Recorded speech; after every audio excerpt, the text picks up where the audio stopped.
Hello বন্ধুরা, good morning. কেমন আছো তোমরা সবাই? আশা করি সবাই অনেক ভালো আছো আর সুস্থ আছো, আর আমরাও ভালো আছি। সুপর্ণা চ্যানেলে তোমাদের সবাইকে অনেক অনেক ওয়েলকাম। বড়দের প্রণাম আর ছোটদের ভালোবাসা জানিয়ে আজকের একটা নিউ ভিডিও আমি শুরু করতে চলেছি।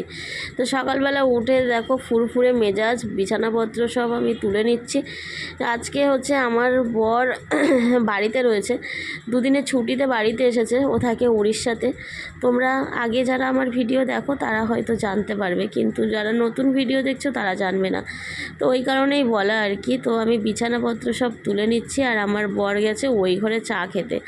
আমার ঘরে নতুন গ্যাসটা নেওয়া হয়েছে, কিন্তু সেইভাবে সেট আপ এখনও কিছুই হয়নি, ওই কারণে। আর আমাদের যেহেতু জয়েন্ট ফ্যামিলি, ও ওই ঘরেই গেছে চা খেতে। যাই হোক, ও চা খেতে গেছে আর আমি তো চা খাই না সকালবেলা। আমি ওই জন্য বিছানাপত্র তুলে নিচ্ছি। আমি সকালবেলা উঠে ঘুম থেকে উঠে জল বিস্কুট খেয়েছিলাম। তো দেখো এই যে বিছানা টিছানা সব আমি গুছিয়ে নেব। আর আমার বরের কী শীত, কী গ্রীষ্ম, কী বর্ষা, ওর গায়ে হচ্ছে কাপড় না দিলে ঘুমাতে পারে না। তো যাই হোক, আমি সব গুছিয়ে গাছিয়ে নিই, চলো তারপর তোমাদের সাথে আবার কথা হচ্ছে। তো বন্ধুরা, গতকাল এই যে ভিডিওটা আমি করছিলাম, করতে করতে আমি আর করতে পারিনি, জানো তো। তো এই যে বিছানা তোলা পর্যন্তই কমপ্লিট করে রেখে দিয়েছি। তারপরে এই যে রুটি ঘুগনি দেখছো, হ্যাঁ রুটি ঘুগনিটা দিয়ে গেছিলো, সেই পর্যন্তই করে রেখেছিলাম। তারপর আর করতে পারিনি, দেখাতে পারিনি। এতটা পরিমাণে শরীর খারাপ হয়ে গেছিলো যে আমি আর ভিডিও করার মতো কোনো ক্ষমতাই ছিল না। যাই হোক, এটা হচ্ছে পরের দিন। আর পরের দিন আমার বর যাবে উড়িষ্যাতে চলে। আর এখানে দেখো তালের বড়া মা দিয়েছে ওর জন্য, ও উড়িষ্যাতে নিয়ে যাবে। আর এই তালটা এনেছিল, এই কটা বড়া দিয়েছে। যাই হোক হচ্ছে তাল, 3খানা তাল এনেছিল উড়িষ্যা থেকে আমার জন্য, জানো।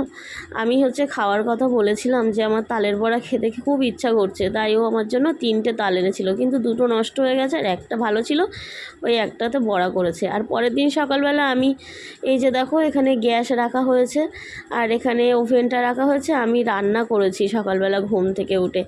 আর কি হচ্ছে জানো তো, সকালবেলা উঠে ঠিকঠাকই থাকছি, কিন্তু একটু ওঠা বসা করলে না আমার এত পরিমাণে কোমরের যন্ত্রণা হচ্ছে যে বলার কথা না। যাই হোক, বরটা আমার উড়িষ্যায় যাবে, এতটা পথ যাবে, না খেয়ে যাবে বলো তো। ওই জন্য এই কষ্ট করে, খুব কষ্ট করে রান্না করেছি।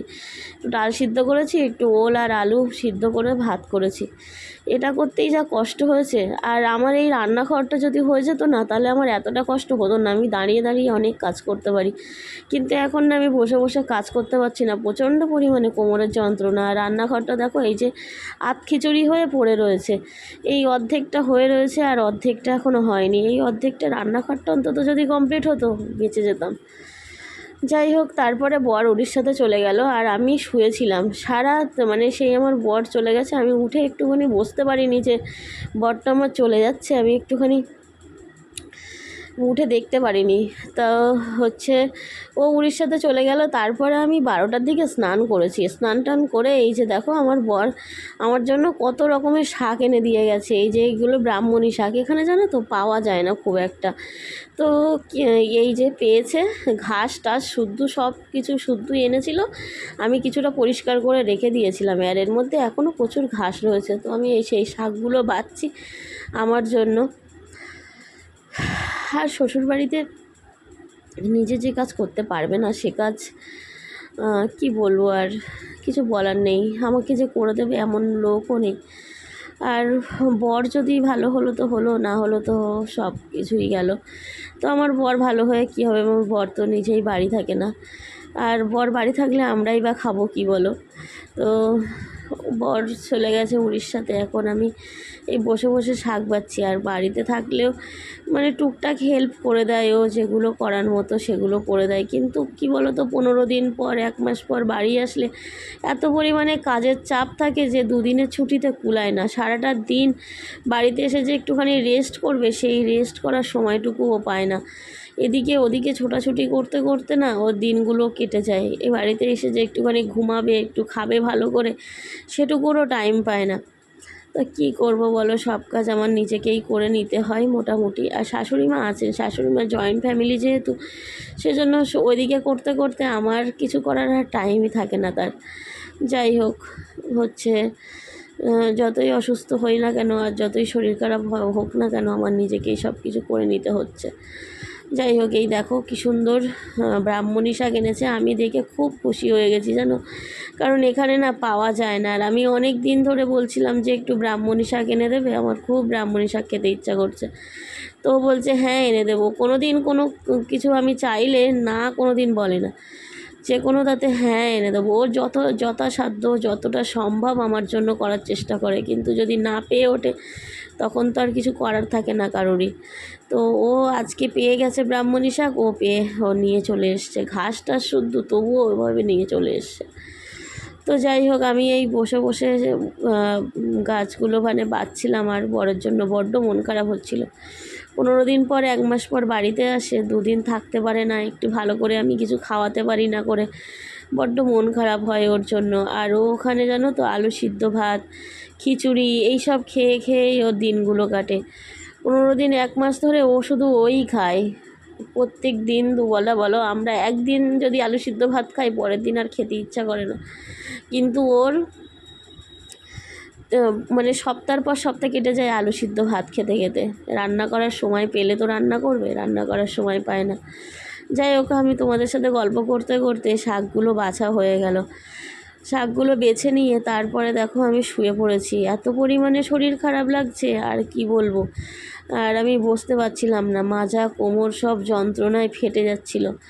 আর সেই সাথে মাথাটাও প্রচণ্ড পরিমাণে যন্ত্রণা হচ্ছে। জানো তো, কদিন ধরে জ্বর হওয়ার পর থেকে শরীরটা আমার মোটে ঠিক নেই, আর একের পর এক লেগেই রয়েছে।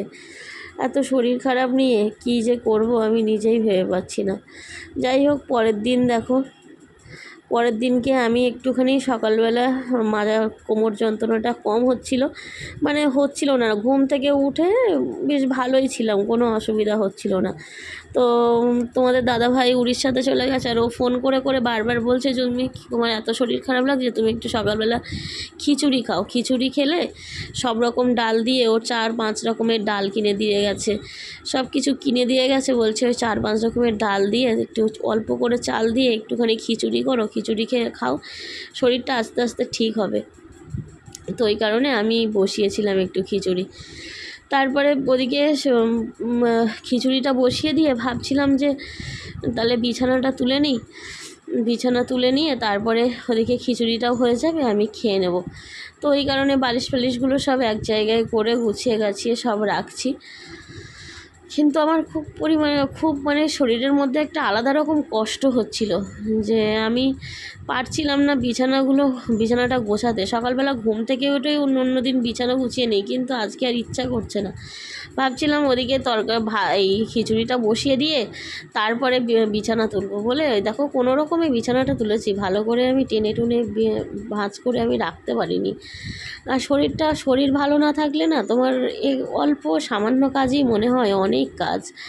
তো ইচ্ছা করছিল না। তারপরে আর শরীরটা এত পরিমাণে কদিন ধরে গরম হচ্ছে, আমি জল খেয়ে খেয়েও হচ্ছে না, বমি হয়ে যাচ্ছে কোনো কিছু খেলে। শরীরটা ভীষণ পরিমাণে খারাপ, কি খারাপ যে বলবো আমি তোমাদেরকে বোঝাতে পারবো না। যাই হোক, ওদিকে আমার এই দেখো খিচুড়িটা আমি এদিকে বসিয়ে দিয়েছি, আর একটুখানি হয়েও গেছে, প্রায় হয়ে গেছে। তো আমি ভাবছিলাম যে খিচুড়িটা একটু টাইট করব, কারণ সব সময় তো একটু হালকা হালকা খিচুড়ি খাওয়া হয়। তো আজকে একটু ঘন ঘন খিচুড়ি করব। কিন্তু আমার প্রচণ্ড পরিমাণে কষ্ট হচ্ছে, কোমরে কিন্তু যন্ত্রণা হচ্ছে, আমি বসতে পারছিলাম না। অসুস্থ হলে না 1 গ্লাস জল ভরে খেতেও তখন দেখবে কত কষ্ট হয়। পাশে জল থাকে, সেই জলটুকু যে গ্লাসে ঢেলে খাবো সেটুকু ক্ষমতা থাকে না। আর মানুষের শরীর সুস্থ থাকলে সব কিছু করতেই ভালো লাগে, আর অসুস্থ শরীর নিয়ে কোনো কিছু করতেই ইচ্ছা করে না।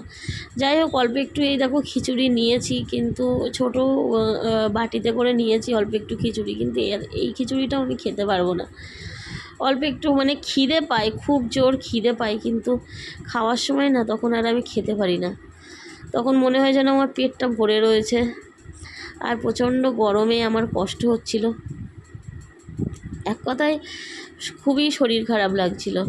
কিন্তু কি করব বলো, কিছু করার নেই, খেতে গেলে তো করতে হবে, তাই না? আর করে দেবে এমন কেউ নেই। তো যাই হোক, দেখো আমার চোখ মুখের হাল অবস্থা দেখে তোমরা বুঝতে পারছো যে কতটা পরিমাণে শরীর খারাপ। তো এই যে চামচ দিয়ে দিয়ে একটুখানি খিচুড়ি খাচ্ছি। আর 3-4 চামচ খাওয়ার পর না আর খেতে ইচ্ছা করছিল না, তখন মনে হচ্ছিল থাক এইভাবে আমি গিয়ে শুয়ে পড়ি।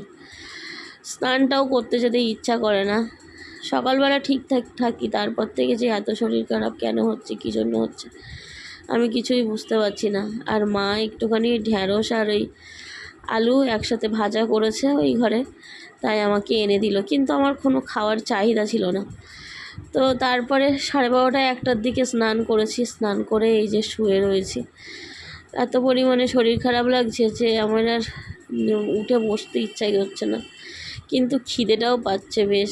কারণ সকালবেলা ওই যে 3-4 চামচ খিচুড়ি খেলাম, খেয়ে ওইভাবে ঢেকে রেখে দিয়ে আমি চলে এসেছি। আর বাইরে হাঁড়ি কড়া ওইভাবে পড়ে রয়েছে, জানি না কখন মা ধুয়ে দেবে, মেজে দেবে, যখন যা খুশি করবে। আমার উঠে ক্ষমতা নেই ওই হাঁড়ি কুড়িগুলো ধোয়ার। তো আমি শুয়ে রয়েছি, ভাবছিলাম একটুখানি তোমাদেরকে দেখাই। আর সেভাবে তো কিছু তোমাদেরকে দেখাতেও পারি না, কারণ সেইভাবে ভিডিও করার মতো কিছু থাকে না, আর দেখাতেও পারি না। যাই হোক, তারপরে উঠলাম অনেক কষ্ট করে উঠে। ভাবছিলাম যে একটুখানি খেয়ে নিই, কারণ পেট মহাজনও তো শোনে না, তাই না? হচ্ছে সবাই কথা শুনলেও পেট মহাজন কথা শোনে না। তো যে খিচুড়িগুলো নষ্ট করেছিলাম, ঢেকে রেখে দিয়েছিলাম, সেইগুলো এখন বসে বসে খাচ্ছি। যাই হোক বন্ধুরা, 2-3 দিনের ভিডিও নিয়ে একটা ভিডিও বানিয়েছি বন্ধুরা, আর পারিনি ভিডিও শ্যুট করতে।